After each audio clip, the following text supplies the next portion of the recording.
Merci Michel. Si je peux avoir ma première diapositive, on va essayer de tirer quelques leçons de cette pandémie et en particulier si on veut donner aujourd'hui la situation internationale. La première chose qu'on peut dire, c'est que les données sont assez fragmentaires, même si elles nous arrivent en temps réel ou quasi réel, et que de façon assez unique, on peut en effet tenter de modéliser et de vouloir prédire l'évolution de cette pandémie. Force est de constater qu'il est très difficile de la prédire, même au-delà de 7 jours. Nous ne pouvons par exemple pas dire aujourd'hui si le 15 décembre, la France aura atteint le pic de sa 9e vague. On peut penser que les données de Chine sont trompeuses aujourd'hui, assez sous-notifiées. La sous-notification affecte pratiquement tous les continents. La deuxième leçon qu'on peut tirer, et qui est peut-être pas aussi connue que cela, est une très grande synchronisation du phénomène épidémique dans le monde. Lorsqu'une vague émerge quelque part, en Europe, toute l'Europe est atteinte, mais plus que cela, par exemple, aujourd'hui, cette 9e vague dont on parle en Europe atteint également les États-Unis, le Canada, l'Amérique latine, mais aussi l'Asie, le Japon et, par exemple, la Chine, comme on vient de le dire. Au moment de la vague Delta, il y avait 80% des pays qui étaient en croissance pandémique également. Troisième leçon, qui paraît connue de tous, le SARS-CoV-2 a une transmission aérosol, quasi exclusive. Aujourd'hui, on le sait, très peu de contamination manuportée, très peu de contamination directe.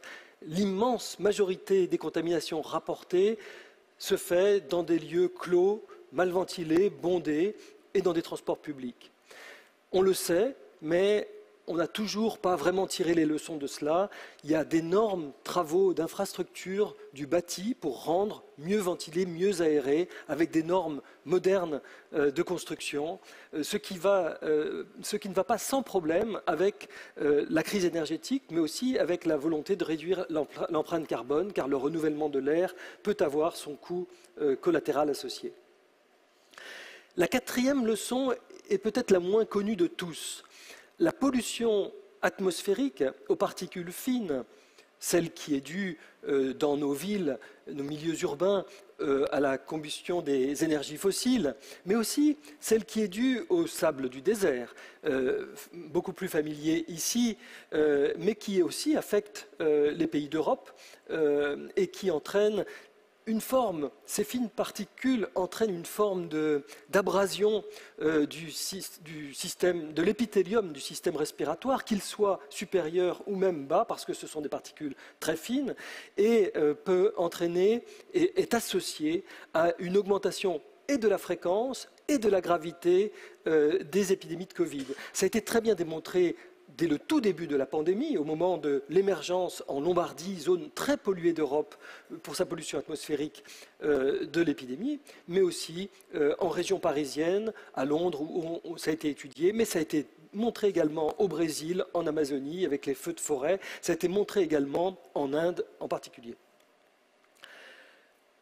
Essayons de voir, puisqu'on ne peut pas les prédire, les différents scénarios qui se présentent à nous pour cet hiver qui va venir et pour la suite de cette pandémie. Le premier scénario est un scénario qu'on pouvait élaborer encore il y a 15 jours. C'est un scénario très optimiste, se dire mais dans le fond, tout redescend, on n'a jamais été aussi bas dans les niveaux d'incidence mondiaux de la pandémie, l'accalmie va peut-être même se prolonger et qui sait, nous n'aurons peut-être pas de nouveaux variants qui vont déferler sur le monde. Malheureusement, déjà aujourd'hui, on voit que ce scénario se ferme et que ce ne sera pas le scénario le plus optimiste qui va nous arriver. Le scénario qui paraît être celui qui survient aujourd'hui, c'est celui du business as usual, c'est celui du scénario d'un nouveau variant, on l'appelle en Europe le BQ11, aux États-Unis, au Canada le BQ11, mais à Singapour ou au Japon le XBB, peu importe, un nouveau variant vient et efface la circulation des précédents variants. C'était BA5, ça avait été BA4, mais avant Omicron, vous vous souvenez, ça avait été Delta, ça avait été Alpha. On connaît la série de ces vagues pandémiques. Le troisième scénario est plus problématique parce qu'il correspond à cette soupe de variants qui n'est pas que BQ11, qui est en réalité aujourd'hui plus de 500 sous-variants descendants d'Omicron, une très grande famille où un certain nombre d'entre eux sont comme tapis à nos portes, prêts à attaquer à nouveau, sans même laisser de répit. On voit dans les dernières données d'hier soir de l'ONS du Royaume-Uni qu'en réalité, on ne connaît plus d'accalmie. Il y a une sorte de plateau permanent, de circulation permanente de Covid dans nos populations, dans nos sociétés, laissant leurs traces, saturant peut-être plus les hôpitaux grâce à la vaccination, mais laissant une très forte tension hospitalière et un très grand nombre de Covid longs, ces formes post-infectieuses particulièrement préoccupantes parce que souvent handicapantes de Covid qui feraient constituer une sorte de permanence de cette pandémie. Il faut juste savoir aujourd'hui que la mortalité due au Covid reste en Europe parmi les 3 premières causes de mortalité de l'Europe. Donc encore en 2022, en Europe comme aux États-Unis, où les données sont fiables, on voit qu'on a une mortalité par Covid qui reste très préoccupante. Le 4e scénario, c'est celui de la Chine qui s'éveille à sa stratégie qui n'est plus la stratégie zéro Covid. On ne sait pas très bien jusqu'à quel point la Chine va abandonner sa stratégie de suppression qu'on appelle zéro Covid ou la stratégie d'élimination du virus. Ce que l'on peut dire, c'est que Hong Kong a tenté, il y a exactement 9 mois, en mars dernier, lorsque Omicron est arrivé, a tenté de faire un peu comme les autres pays d'Asie et du Pacifique et du monde, d'abandonner sa stratégie zéro Covid, mais a constaté une hécatombe. C'est-à-dire que ce n'est pas le sous-variant Omicron qui est si peu virulent que cela, c'est le vaccin qui fait que Omicron est rendu peu virulent. Or, les Hongkongais comme les Chinois sont bien vaccinés, sauf pour leurs personnes âgées. Les personnes de plus de 80 ans, à Hong Kong, il y a un an, ou en Chine aujourd'hui, pour 60% d'entre eux ne sont pas correctement vaccinés. Être correctement vacciné par les vaccins chinois, c'est avoir reçu 3 doses. On a trop dit que les vaccins chinois ne seraient pas efficaces. Ça n'est pas vrai, ça a été bien documenté par les autorités de Hong Kong qui ont vu que lorsque l'on avait 2 doses de vaccins chinois, on était en effet moins bien protégé qu'avec 2 doses de vaccins ARN messager. Mais lorsque l'on a 3 doses de vaccins chinois, on est aussi bien protégé qu'avec 3 doses de vaccins ARN messager. Donc il faut 3 doses, mais 60% des plus de 80 ans n'ont pas 3 doses de vaccin en Chine aujourd'hui. Les modélisations qui ont essayé de transposer cette Chine miniature, qui était le cas de Hong Kong en mars dernier, à la Chine continentale aujourd'hui, laisse penser qu'il pourrait y avoir entre 1 et 2 millions de décès si la levée de la stratégie de zéro Covid est trop brutale en Chine en ce moment.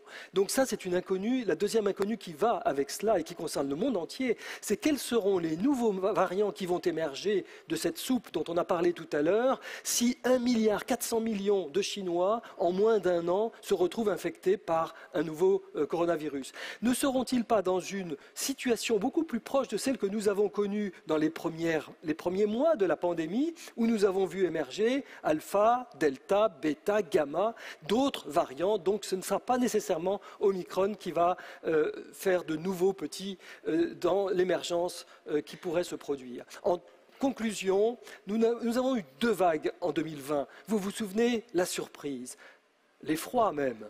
Et puis aussi des mesures du Moyen-Âge. Confinement, quarantaine, couvre-feu. Tout cela a été supprimé en 2021 rapidement grâce à l'arrivée de 12 vaccins sur le marché mondial. On est arrivé dans l'ère moderne, on a combattu avec des vaccins cette pandémie. Mais en 2022, on voit une accélération de la pandémie. Ça n'est plus 2 vagues, c'est 5 vagues que nous connaissons rien que dans l'année 2022. Une accélération qui entraîne une fatigue chez tout le monde, la fatigue pandémique, mais qui les politiques également veulent tourner la page. Elle concerne absolument tout le monde. Que se passera-t-il en 2023? Combien de vagues? Lequel des 4 scénarios ou un 5e dont nous venons de parler? Quels variants vont émerger? Quel impact? Quelles leçons aurons-nous retenues? C'est cela dont nous allons continuer de parler. Merci de votre attention. Merci beaucoup Antoine.